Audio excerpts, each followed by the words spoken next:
मैं सादर अनुरोध करता हूं पूज्य महाराज जी से अपने आशीर्वचनों से हम सबके प्रति आशीर्वचन देने की कृपा करें। पूज्य महाराज।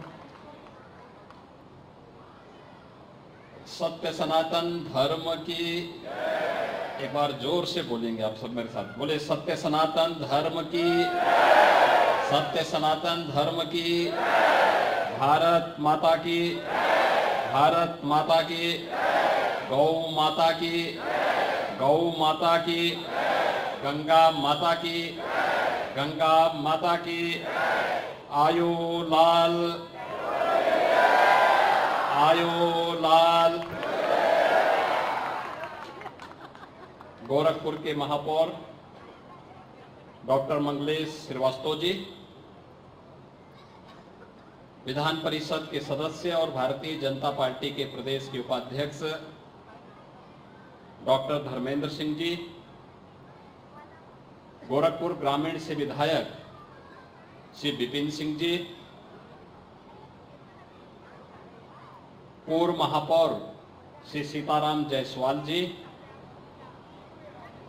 कालीबाड़ी के श्री महंत रविंद्रदास जी महाराज, महामंडलेश्वर और काशी से पधारे महंत संतोष दास जी महाराज, चचाई राम के श्री महंत पंचानन पुरी जी महाराज, झूलेलाल सेवा मंडल के अध्यक्ष श्री अर्जुन बालानी जी, श्री पटेल लैलानी जी, श्री चैतराम जी, श्री उधाराम रतनानी जी, श्री दीवान चंद साधवानी जी, श्री भीष्म चौधरी जी, श्री मनोहर लाल खट्टर जी, श्री आनंद राजपाल जी, श्री लक्ष्मण नारंग जी, सिंधी समाज से जुड़े हुए सभी पंचायतों के हमारे प्रमुखगण और उपस्थित भाइयों बहनों, आज शिवरात्रि का भी शुभ मुहूर्त है और साथ साथ सिंधी समाज का पवित्र चालीसा भी प्रारंभ हुआ है, उसका मुहूर्त भी प्रारंभ हुआ है। और हम सब का ये सौभाग्य है कि पूज्य झूलेलाल जी की इस भव्य मंदिर को एक बार फिर से न केवल स्थापना का कार्य आज पूरा हुआ है, बल्कि उनकी पवित्र पावन मूर्ति की स्थापना का कार्यक्रम भी आज यहाँ पे संपन्न हुआ है। मैं इसके लिए आप सबको हृदय से बधाई देता हूं। पूज्य झूलेलाल जी का आशीर्वाद आप सब पर सदैव बनी रहे, यह उनके श्री चरणों में प्रार्थना भी करता हूं। भाइयों बहनों, मैं आप सबको हृदय से धन्यवाद देता हूं कि गोरखपुर के विकास के लिए सिंधी समाज ने या गोरखपुर के नागरिकों ने कभी भी कोई अड़चन नहीं आने दी और परिणाम रहा कि यह मार्ग जो हमेशा जाम में फंसा रहता था, 4 लेन का अच्छा मार्ग बन गया है। जो भी अब इस मार्ग से आता है अच्छा हो प्रभावित होकर के जाता की जगह अच्छा विकास का कार्य हुआ है। अब यहाँ की सड़कों पे चमचमाती हुई लाइट और चौड़ी सड़कें इस बात को प्रमाण देती है कि हाँ, अब केवल दिल्ली और मुंबई की चर्चा नहीं होगी विकास के मामले में, हमारे गोरखपुर की भी चर्चा होगी और इसका श्रेय आप सबको जाता है। एक भी व्यक्ति शिकायत करने नहीं आया और सभी लोगों ने सहजता के साथ विकास के इस कार्य को अपने आने वाली पीढ़ी को उज्जवल बनाने के लिए उन्होंने योगदान दिया और परिणाम रहा कि इतनी अच्छी खासी सड़क यहाँ के अंदर बन गई। और वहां पर भी झूलेलाल समुदाय यानी सिंधी समाज का इसलिए भी धन्यवाद है कि सड़क चौड़ीकरण के कार्य में पूज्य झूलेलाल जी जो हम सबकी आस्था की प्रतीक है, जो वरुण देवता के अवतार माने जाते हैं, जिन्होंने अपने उस समय के चमत्कारों से आक्रांताओं के छक्के छुड़वाए थे, उनका पवित्र मंदिर भी सड़क चौड़ीकरण के मार्ग में आ रहा था, लेकिन समाज ने कहा कि विकास के साथ साथ आस्था के लिए भी हमें जगह मिल जाए तो अच्छा है, और हम भी चाहते हैं विकास होना चाहिए। ये एक सकारात्मक सोच, और मैं मानता हूं इसकी प्रेरणा पूज्य झूलेलाल जी की प्रेरणा थी कि एक लंबे समय तक, लगभग 70-75 वर्षों तक पूज्य झूलेलाल जी का मंदिर पुराने स्थान पर था। अब नए स्थान पर 70 वर्षों के बाद एक नया भव्य मंदिर बना है, और पहले की तुलना में और अच्छा भव्य स्वरूप देकर के, काफी स्पेशियस जमीन देकर के उसको बनाने का प्रयास हुआ है। सचमुच एक प्रयास, यह एक प्रक्रिया का हिस्सा है, लेकिन हम उस विकास की सकारात्मक सोच के साथ आगे बढ़े, और विकास की सकारात्मक सोच का परिणाम यहाँ के सिंधी समाज के लोगों ने यहाँ पर दिया है, जो आज हम सबके सामने इस भव्य मंदिर के रूप में आगे बढ़ रहा है। भाइयों बहनों, सिंधी समाज एक प्रगतिशील समाज है। 1947 में विभाजन की त्रासदी को झेलते हुए उन्होंने न केवल अपने पूर्वजों और आस्था को संरक्षित रखा, बल्कि विकास की प्रक्रिया के साथ जुड़ करके, पसीना बहा करके, परिश्रम करके आज देश के विकास में भी एक महती भूमिका का निर्वहन कर रहे हैं, बहुत बड़ी भूमिका का निर्वहन कर रहे हैं। किसी नकारात्मक कार्य के साथ उनका जुड़ाव नहीं, उन्होंने मेहनत को अपने जीवन का हिस्सा बनाया, परिश्रम को अपने जीवन का हिस्सा बनाया, एक सकारात्मक दिशा में प्रयास किया, और जहां भी जिस भी नगर में गए, जिस भी सिटी में बसे, उस सिटी के विकास के लिए, वहां पे नयापन लाने के लिए, वहां के नागरिकों के साथ समरस होकर के व्यवस्था का हिस्सा बनने के लिए उन्होंने पूरी मजबूती के साथ कार्य किया। और यही कारण है कि जब ये देश आजादी के 75 वर्ष मना रहा है, वह त्रासदीपूर्ण स्थिति के भी 75 वर्ष होने जा रहे हैं, हुए हैं। उन स्थितियों में मात्र 75 वर्षों में कोई कह ही नहीं सकता है कि सिंधी समाज कहीं बाहर से आया है। ये मान के लगता है, लोगों को लगता है जैसे गोरखपुर में है तो गोरखपुर के ही लगते हैं, मऊ में है तो मऊ के ही लगते हैं, लखनऊ में है तो लखनऊ के ही लगते हैं, अयोध्या में तो अयोध्या के ही लगते हैं।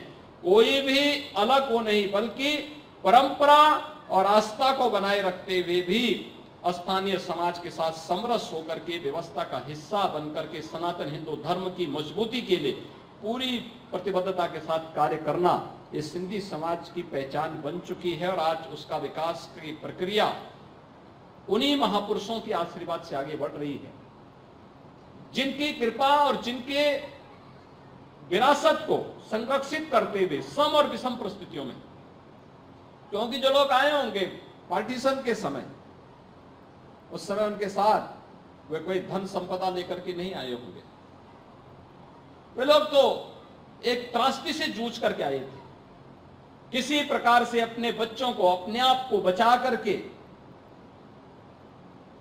भारत की धरती पर आए, क्योंकि भारत उनकी मूल धरती है। राजनीतिक कारणों से भले ही विभाजन हुआ हो, लेकिन उस अन्याय का शिकार और अत्याचार का शिकार पंजाबी और सिंधी समुदाय के लोगों को होना पड़ा था। लेकिन उस सब से अलग हट करके, उस त्रासदी को भूल करके उन्होंने विकास की एक सकारात्मक राह को पकड़ा, और ये सकारात्मक राह ही हमेशा विकास की प्रक्रिया के साथ आगे बढ़ता है। हम लोग भी अगर उत्तर प्रदेश में यही मानते कि अरे पिछली सरकारों ने कुछ नहीं किया और उसी पे रोना रोते, हम कुछ नहीं कर सकते थे भाइयों बहनों, कुछ नहीं कर सकते थे। पिछली सरकारों ने पाप किया था, उस पाप की सजा जनता जनार्दन ने उनको दे दी है। हमारा कार्य है एक उत्तर प्रदेश की 25 करोड़ जनता के हित के लिए योजना बनाना, उसको प्रभावी ढंग से जमीन पे लागू करना, और प्रभावी ढंग से उसको लागू करने का कार्य आज प्रदेश के अंदर हो रहा है। आज प्रधानमंत्री मोदी जी के मार्गदर्शन में, उनके नेतृत्व में भारत एक लंबी छलांग लगा रहा है। इससे बड़ा सौभाग्य क्या हो सकता है? जब ये देश अपनी आजादी के 75 वर्ष पूरा किया, आजादी का अमृत महोत्सव जब ये देश मना रहा था, तब आप सब ने इस बात को महसूस किया होगा कि जिस ब्रिटेन ने भारत पर लगभग 200 वर्षों तक शासन किया था, उस ब्रिटेन को पछाड़ करके भारत दुनिया की 5वीं बड़ी अर्थव्यवस्था प्रधानमंत्री मोदी जी के नेतृत्व में बना।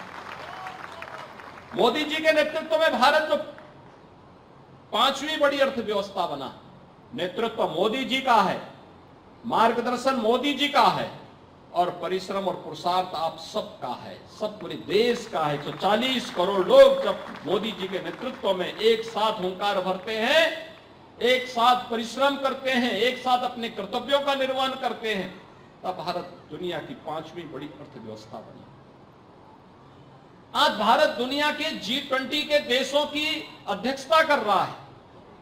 G20 दुनिया के वे 20 बड़े देशों का समूह है जिनके पास दुनिया का 65% आबादी जहां निवास करती है, दुनिया की 80% संसाधनों पर जिनका अधिकार है, 85% जीडीपी पर जिनका अधिकार है, और 90% से अधिक पेटेंट जिनके पास सुरक्षित हैं, वे देश G20 के देश हैं, बड़े देश हैं दुनिया के। उन देशों की अध्यक्षता वर्तमान में भारत कर रहा है। ये भारत का वर्तमान का सामर्थ्य है। अभी आपने देखा होगा प्रधानमंत्री मोदी जी की दुनिया की 3 बड़ी यात्राएं मोदी जी की हुई हैं। एक, प्रधानमंत्री मोदी जी जापान की यात्रा में गए, पापुआ न्यू गिनी के प्रधानमंत्री ने पैर छू करके मोदी जी को अभिवादन किया। फिजी ने उन्हें अपना सर्वोच्च सम्मान दिया, और ऑस्ट्रेलिया, मोदी जी ऑस्ट्रेलिया के प्रधानमंत्री मोदी जी के लिए कहते हैं मोदी इज द बॉस, यानी मोदी जी सबके बॉस हैं, सबके नेता हैं। दुनिया के नेता के रूप में मोदी जी को एक मान्यता मिलेगी। प्रधानमंत्री मोदी जी ने दूसरी यात्रा अमेरिका और मिस्र की। आपने देखा होगा अमेरिका की यात्रा, अमेरिका दुनिया का दादा बनता है, लेकिन वहां पर मोदी जी छाई थी। मोदी की लहर चारों ओर दिखाई दे रही थी। किस प्रकार का लोगों में हलचल थी, किस प्रकार के लोगों के मन में एक उत्साह था, किस प्रकार का सम्मान का भाव था। अमेरिका के प्रधानमंत्री राष्ट्रपति कहते हैं मोदी जी इच्छा होती है हम आपका ऑटोग्राफ लें, और मिस्र के अंदर आए, मिस्र में भी ये उत्साह था। और अभी फ्रांस और यूएई की भी यात्रा, फ्रांस का सर्वोच्च सम्मान प्रधानमंत्री मोदी जी को मिला। और भाइयों बहनों, यूएई संयुक्त अरब अमीरात में किस प्रकार का उत्साह का माहौल था। भाइयों बहनों, आज दुनिया के अंदर भारत का सम्मान बढ़ा है। देश के अंदर विकास एक नई गति से आगे बढ़ा है। देश एक सही दिशा में आगे बढ़ा है। 9 वर्षों में विकास के कार्य भी हुए, गरीब कल्याणकारी योजनाएं भी हुई, और साथ साथ भारत को वैश्विक मंच पर भी एक सम्मान मिला है। पहले लोग अपने को सनातन धर्मावलंबी कहने में संकोच करते थे, भारतीय होने में संकोच करते थे, लेकिन आज गर्व से हर भारतवासी कह सकता है कि मैं भारत का नागरिक हूं। दुनिया के अंदर कहीं भी रहता गर्व से कहता है हम भारतवासी हैं। ये नेतृत्व जिस प्रकार का एहसास कराए, और उन्हीं प्रधानमंत्री मोदी जी के मार्गदर्शन में आज उत्तर प्रदेश विकास की जिन प्रक्रियाओं के साथ तेजी के साथ आगे बढ़ा है, उसके परिणाम हम सबके सामने हैं। वे सब हमारे सामने हैं। उत्तर प्रदेश विकास की इन प्रक्रियाओं के साथ जुड़ रहा है। हर शहर के अंदर कुछ ना कुछ नयापन आपको देखने को मिल रहा होगा। आप लखनऊ में जाएंगे, प्रयागराज में जाएंगे, वाराणसी में जाएंगे, अयोध्या में जाइए। एक अगले 5-6 महीने के अंदर अयोध्या एक सुंदरतम नगरी, दुनिया की सुंदरतम नगरी के रूप में स्थापित हो। इसी कालखंड में मुगल आक्रांताओं ने अयोध्या में हमारी आस्था में प्रहार किया होगा, लेकिन आज फिर से अयोध्या में भगवान राम का भव्य मंदिर का निर्माण का कार्य प्रशस्त हो रहा है, भव्य मंदिर बनता है। गोरखपुर का विकास आप सबके सामने है, आप सबके साथ सहयोग से हो रहा है। कौन बोलता था फर्टिलाइजर कारखाना चल पाएगा? तो लोगों के लिए सपना था, लेकिन ये हकीकत है। 110% क्षमता से गोरखपुर का फर्टिलाइजर कारखाना वर्तमान में चल रहा है। एम्स गोरखपुर में बनेगा, ये कल्पना थी। आप में से बहुत सारे लोग मेरे साथ पद यात्रा में चलते थे, बहुत सारे लोग मेरे साथ पद यात्रा में, आंदोलन में भाग लेते थे। गोरखपुर में बिजली नहीं मिलती थी, 2-3 घंटे बामुश्किल बिजली, सड़कें कितनी संकरी थी, एक बरसात होती थी पूरा शहर जलाजल में बदल जाता था, गंदगी का ढेर, एक तरफ माफिया का आतंक और दूसरी तरफ मच्छरों का आतंक, यही तो थी गोरखपुर की पहचान। लेकिन आज उससे उभर करके गोरखपुर, जिधर जाओ लोग कहते हैं अच्छा यही गोरखपुर है। यानी कोई व्यक्ति दिन में आता है तो सड़कों को, चौड़ी सड़कें देखता, क्या यही गोरखपुर है, और रात्रि के समय अगर आ जाता तो चकाचौंध में पड़ जाता कि कहां जाना है मुझे, कौन सा रास्ता होगा। और इस मार्ग को तो जिस मजबूती के साथ आगे बढ़ाने का काम किया, सचमुच सिंधी समाज के साथ साथ में से आशीष श्रीवास्तव जो इंजीनियर हैं, इन्होंने बहुत बड़ा योगदान किया इस मार्ग को सुंदरीकरण करने में। यानी यहाँ पे भगवान झूलेलाल जी का मंदिर बनाने के साथ साथ महायोगी गोरखनाथ कॉम्प्लेक्स और इस क्षेत्र में सड़कों की डिजाइन और यहाँ का फसाड किस प्रकार से बननी चाहिए उसको बनाने में इन्होंने बहुत अच्छा योगदान किया। और परिणाम है आज पूरी सड़क अच्छी लगती है, खुली लगती है, साफ साफ दिखती है, एक चौड़ीकरण दिखती है, शहर की एक नई लुक आ चुकी है। आज सड़कों पर कोई शाम को निकलेगा, जगमगाती हुई सड़कें गोरखपुर की दिखाई देती है। ये काम 6 वर्ष पहले भी हो सकता था, यह कार्य 50 वर्ष पहले भी हो सकता था। आज आप चाहिए, चाहे इस रोड पे आइए, चाहे मेडिकल कॉलेज रोड पर जाइए, चाहे मोहद्दीपुर से एयरपोर्ट वाली रोड पर जाइए, चाहे रामगढ़ ताल वाले मार्ग पर जाइए। ठीक बोला था अर्जुन जी ने कि पहले 7 बजे तक बाजार बंद करके हर व्यक्ति अपने को सुरक्षित रखने के लिए घर के अंदर कैद हो जाता था, और आज रात्रि को 12 बजे तक भी लोग सड़कों पर परिवार के साथ घूमते हुए दिखाई देते हैं, क्योंकि उनको कोई भय नहीं है, क्योंकि भय मुक्त वातावरण में हम लोग रह रहे हैं। लोगों के मन में विश्वास है कि हम सुरक्षित हैं, और ये बहुत बड़ा एहसास होता है जब सामूहिकता की बात नागरिकों के मन में आ जाती है, नागरिक अपने कर्तव्यों का निर्वहन ईमानदारी के साथ करने लगता है, जब पूर्वजों का आशीर्वाद बरसता है और जब विरासत का सम्मान होता है और पूर्वजों का आशीर्वाद हम सबके ऊपर कृपा के रूप में बरसती है, तो इस प्रकार का वातावरण बनता है जो आज यहाँ पर इस रूप में देखने को मिल रहा है, गोरखपुर में देखने को मिल रहा है। और ये मेरा सौभाग्य है कि युग पुरुष ब्रह्मलीन महंत दिग्विजय नाथ जी महाराज ने 1950 में पूज्य झूलेलाल जी के पुराने मंदिर में मूर्ति स्थापना के कार्यक्रम को संपन्न किया। उस समय सिंधी समाज यहाँ पे विपन्न स्थिति में था, तब भी उन्होंने मंदिर बनाया था। याद करना, उस समय सिंधी समाज के पास कुछ भी नहीं था, सब बहुत, क्योंकि एक उनका सब कुछ छीन लिया गया था पाकिस्तान में, उनकी संपत्ति को, उनकी पुश्तैनी विरासत को, लेकिन सिंधी समाज ने तब भी हिम्मत नहीं हारी और जहां कहीं भी गया वहां पर उन्होंने अपनी बड़ी बड़ी पंचायतें बनाई, बड़े बड़े कार्य किए, मंदिर बनाए, इस प्रकार के स्थान बनाए। और यहां पर एक बार फिर जब सड़क चौड़ीकरण की बात आई, एक भी बार कोई आपत्ति के बगैर सिंधी समाज खुल करके सामने आए, नहीं सड़क का काम होना चाहिए, हम सहयोग करने को तैयार हैं, और सहज रूप से किया। और आज फिर एक नया मंदिर बना दिया, और ये मेरा सौभाग्य है। देखिए, यही मुहूर्त होता है जब पवित्र भावना होती है तो मुहूर्त अपने आप मिल जाते हैं। शिवरात्रि का पुण्य मुहूर्त भी है, और साथ साथ सिंधी समाज का पवित्र 40वां भी आज से प्रारंभ हो रहा है। एक साथ सभी पर्व, एक साथ कार्यक्रम मिल रहे हैं। मंदिर भी बन गया, पूज्य झूलेलाल जी भी विराजमान हो गए, और साथ साथ यहाँ पे कार्यक्रम भी और मजबूती के साथ आगे बढ़ता हुआ दिखाई दे रहा है। भाइयों बहनों, मैं इस अवसर पर आप सबको हृदय से बधाई देता हूं, प्रदेश सरकार की तरफ से, गोरखपुर की वासियों की तरफ से भी, कि आपने एक अच्छी चीज एक बार फिर से लोगों को दी है। पहले तो सड़क चौड़ीकरण में आपका योगदान, और दूसरा पूज्य झूलेलाल जी का मंदिर, ये हमारी विरासत का प्रतीक है, भारत की विरासत का प्रतीक है। अखंड भारत को दर्शाता है। जब तक पूज्य झूलेलाल जी की स्मृतियां हमारे साथ में रहेंगी, तब तक अखंड भारत के प्रति हम सब की लालसा बनी रहेगी। हम सब इस बात को रहेंगे कि हाँ, सिंध भी भारत का हिस्सा था, और उस विरासत को हम आज इस रूप में आगे बढ़ाने का कार्य कर रहे हैं। देखिए, आप कितने सौभाग्यशाली हैं। पुण्य किया, जिन लोगों ने पाकिस्तान बनाया, आज उनके लिए भूख यानी रोटी के लाले पड़ रहे हैं, और आप यहां पे न जाने कितने लोगों के परिवार का पेट भरने का कार्य कर रहे हैं। यही तो पुण्य है।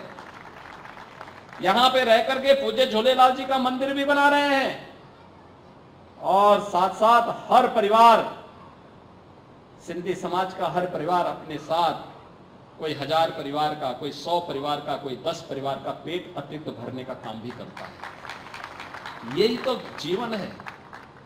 जीवन वह नहीं जहां पे 1 किलो आटा के लिए छीना झपटी हो रही है। ये पाकिस्तान और दृश्य आप सबने देखा होगा। इसलिए आपके पुण्य आज यहाँ पर फलीभूत होते हुए दिखाई दे रहे हैं, और आज का एक कार्यक्रम इसी रूप में आगे बढ़े।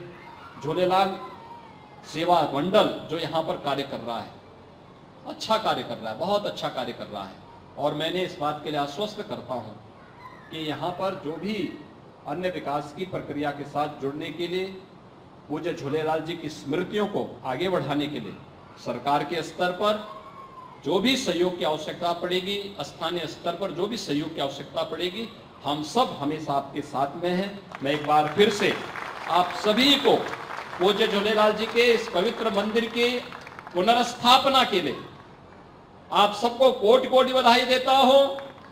पवित्र 40वां प्रारंभ होने के अवसर पर भी मेरी शुभकामनाएं आप सबके प्रति हैं। इन 40 दिनों पर विशेष अनुष्ठान के जो कार्यक्रम होंगे, इन अनुष्ठानों के साथ आप सब जुड़ेंगे, और लोक मंगल की कामना के साथ प्रदेश और देश के सुख और समृद्धि की कामना भी करेंगे। इस विश्वास के साथ मैं एक बार फिर से आप सबको इस अवसर पर हृदय से बधाई देता हूं, अपनी शुभकामनाएं देता हूं। धन्यवाद। जय हिंद, जय जय श्री राम।